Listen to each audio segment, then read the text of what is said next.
Iya, kita ketemu lagi ya. Nah, kali ini kan di rumah saya, maaf banget ya.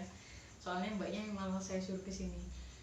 Saya mau ngejelasin materi minggu ini, yaitu penerapan inovasi pembelajaran melalui film tuh kayak gimana gitu. Nah, kan kemarin-kemarin udah pernah saya jelasin media pembelajaran melalui aplikasi kayak Quizizz. Setelah itu minggu depannya lagi kan bikin video pembelajaran kayak gimana. Nah, sekarang saya mau jelasin gimana caranya nerapin film sebagai media pembelajaran waktu online kayak gini. Mungkin langsung dari sini sih. Nah, film kan termasuk media audio visual kan. Jadi kalau misal visual aja, film itu kayak film bisu contohnya. Nah, pengenalan mengenai film dulu. Lah kalau audio visual, jadi filmnya ada audionya. Sama kayak video pembelajaran. Nah, di sini kenapa saya mau pakai film sebagai inovasi pembelajaran? Itu karena semisal kan guru-guru sekarang kebanyakan pakai Zoom dan lain-lain kan. Namun kendalanya siswa itu ada yang nggak mampu mengoperasikan aplikasi Zoom, ada yang nggak punya kuota atau nggak punya Android yang mumpuni buat download Zoom seperti itu. Dan penjelasan melalui Zoom pun belum tentu kan mbak, kayak pas jelasin lewat Zoom itu siswa itu bisa paham gitu. Bisa aja pas gurunya ngejelasin lewat video, terus video di Zoom, nah siswa itu nggak bener-bener dengerin gitu, dia cuman ngeliatin doang, ngelamun gitu ya kan, dan pelajaran itu nggak bener-bener masuk ke siswa gitu. Dan selama ini yang saya tahu dari keterangan Mbak Ria yang sebelumnya kan kebanyakan guru pakai WA kan, cuman pakai WA aja gitu, atau Google Formulir. Jadi guru tuh nggak menyampaikan materi, mereka hanya memberikan tugas saja sebagai evaluasi pembelajaran. Nah, dengan film ini guru bisa memberikan materi tanpa harus menjelaskan kepada siswa gitu.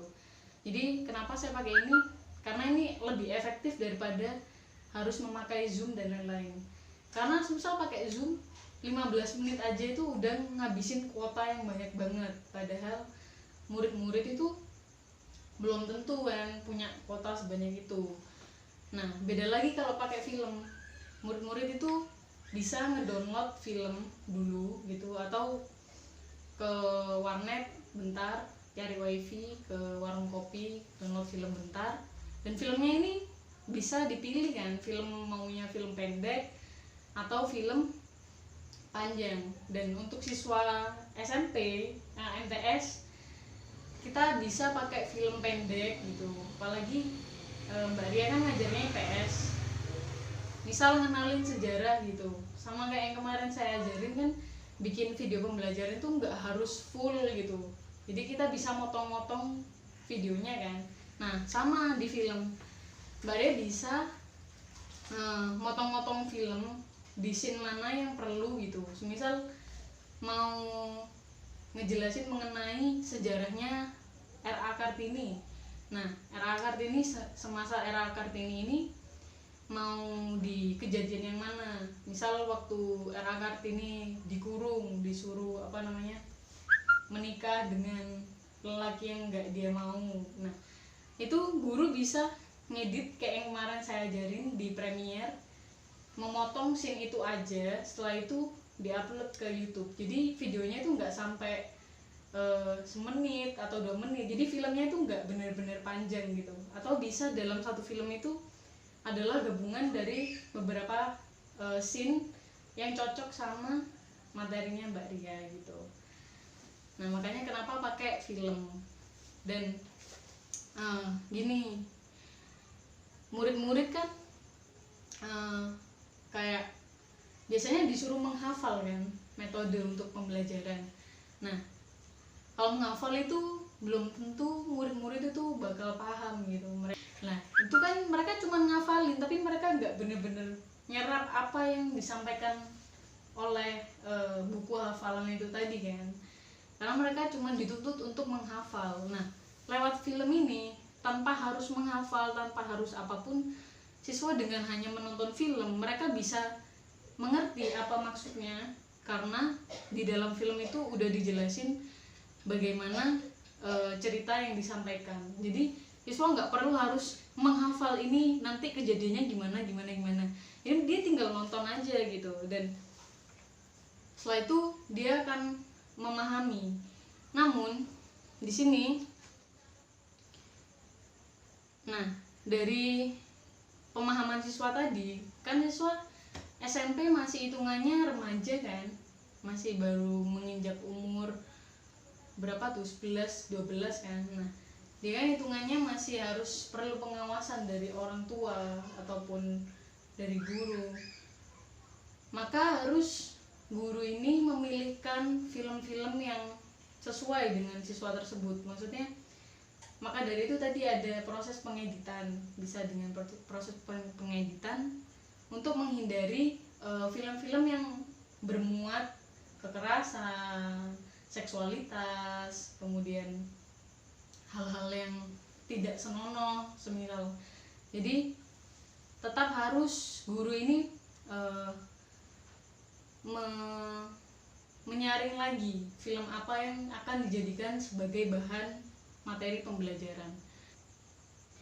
Untuk kelemahan film sebagai media pembelajaran, nah untuk mencari film di website itu jarang banget yang gratis. Jadi beberapa film tuh ada yang berbayar, maka kita harus benar-benar nyari gitu biar nemu film yang gratis. Kemudian semisal guru mau bikin film sendiri untuk sebagai bahan video pembelajaran, itu akan memerlukan beberapa bantuan orang lain, tenaga lebih, terus memerlukan biaya yang lumayan, kemudian serta tenaga untuk ngeditnya juga. Pokoknya harus ikhlas-ikhlasan aja sih kalau mau bikin film. Jadi saya ada saran, mungkin lebih baik nyari film di suatu website aja. Semisal mau bikin film nggak apa-apa, tapi mungkin film dokumenter gitu. Semisal mau bikin dokumenter mengenai peninggalan manusia purba gitu. Nah, guru bisa ke Trinil, ke daerah Ngawi, kemudian di sana ngerekam sendiri gimana sih situsnya di sana, terus itu dijadikan film sendiri, diedit sendiri. Tapi kan mengeluarkan uang untuk pergi ke sana dan masuk ke tempat wisatanya. Jadi itu tergantung gurunya sih mau bikin film sendiri atau mau pakai film di banyak website. Kemudian ada masalah kualitas audio ataupun visual serta subtitle. Apalagi subtitle ini semisal filmnya berbahasa Inggris atau bahasa lain, jadi harus memerlukan subtitle kan. Nah, kadang beberapa film itu nggak ada subtitle Indonesianya. Yang keempat adalah peserta didik tidak mempunyai kuota internet untuk mendownload atau menonton film. Nah, ini tuh masalah yang paling banyak yang ditemukan semisal mau memakai metode film sebagai bahan pembelajaran. Tapi mungkin bisa disiasati dengan peserta didik numpang wifi bentar kan. Materi film seperti ini kan mungkin hanya diterapkan sekali saja selama satu sub materi. Misal ngomongin manusia purba, jadi ya paling cuman satu film aja gitu selama pembahasan materi tersebut. Jadi nggak banyak gitu, nggak terlalu sering kita ngasih materi mengenai sesuatu dengan film. Kemudian langsung aja ke poin utamanya, yaitu gimana sih tahapan untuk menerapkan film sebagai media pembelajaran. Nah, yang paling pertama kita harus memilih film dan mempersiapkan. Jadi menyesuaikan film dengan kebutuhan pembelajaran dan mencermati mencermati konten yang ada dalam film sebelum kita ngasih filmnya ke peserta didik kita. Yang menghindari kayak konten ketelanjangan, kekerasan, terus konten politik yang nggak nyambung sama materinya kayak gitu. Kemudian yang kedua adalah memberikan pengantar dan menonton film. Nah, seperti ini, bisa dengan menampilkan potongan scene yang telah diedit ataupun bisa juga dengan mengirimkan link film yang full. Jadi seperti yang saya katakan tadi, kita bisa ngasih potongan-potongan scene aja. Jadi film tuh nggak perlu yang panjang banget, kita bisa ngedit sendiri. Mungkin kalau di total 5 menit atau berapa gitu. Atau kita bisa ngasih link film yang full. Semisal filmnya emang bagus dan cocok dengan materi apa yang mau kita sampaikan, nah kita tinggal kirim aja gitu link filmnya untuk ditonton oleh peserta didik. Nah, kemudian yang ketiga adalah membuat room diskusi. Jadi jangan biarkan siswa itu memahami film dengan setelah dia nonton gitu aja gitu, tanpa kita ngasih feedback yang lain. Jadi kita harus bikin room diskusi, entah itu melalui sebuah website atau dari grup WA, semisal grup WA kelas kan ya, mungkin kelas 7B semisal. Nah, di situ dalam satu kelas kita bisa bagi kelompok untuk mendiskusikan film. Semisal dibagi 5 kelompok. Kemudian setelah menonton film, siswa itu diberikan kesempatan beberapa hari untuk mendiskusikan hasil dari film yang mereka tonton. Jadi di situ siswa bisa saling berdiskusi satu sama lain melalui online. Filmnya kayak gimana sih? Mungkin dari siswa A pendapatnya seperti ini, kemudian dari siswa B pendapatnya seperti ini. Nah, dari satu kelompok itu mereka akan membentuk satu kesepakatan untuk bahan yang akan dipresentasikan di dalam grup WA. Jadi nanti mungkin presentasinya bisa berupa salah satu atau beberapa dari per kelompok itu mempresentasikan hasil diskusinya melalui video.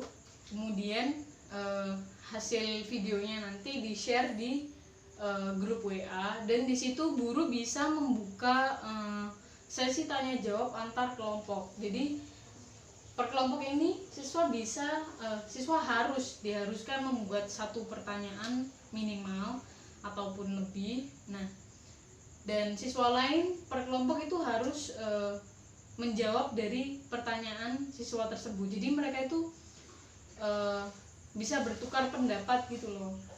Jadi guru itu nggak harus stuck jawabannya seperti ini, tidak seperti itu. Jadi mereka biarkan berdiskusi mengenai kebenaran yang mereka perdebatkan di film tersebut. Nah, kemudian setelah itu semua selesai, guru bisa menyampaikan kesimpulan secara utuh mengenai film tersebut dan hubungannya dengan materi pelajaran yang beliau sampaikan, seperti itu. Jadi ini akan sangat efektif, siswa tanpa harus getu-getu gitu ngeliatin Zoom. Jadi dia cuma nonton film terus dia diskusi, dan ini metode seperti ini akan berlanjut sampai SMA, sampai dia kuliah gitu, bahkan sampai dia ada di suatu kerjaan gitu, pasti ada itu kayak diskusi dan lain-lain seperti itu.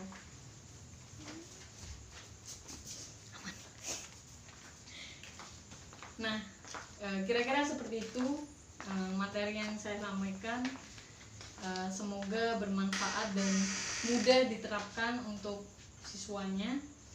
Nah, selain dari guru, guru juga bisa menyampaikan kepada wali murid bahwa ini loh, seperti ini metode yang akan saya berikan kepada siswa. Jadi orang tua juga bisa mengawasi tontonan apa yang benar-benar dilihat oleh siswanya gitu, oleh siswa dari gurunya maksudnya, kayak gitu. Oke, terima kasih.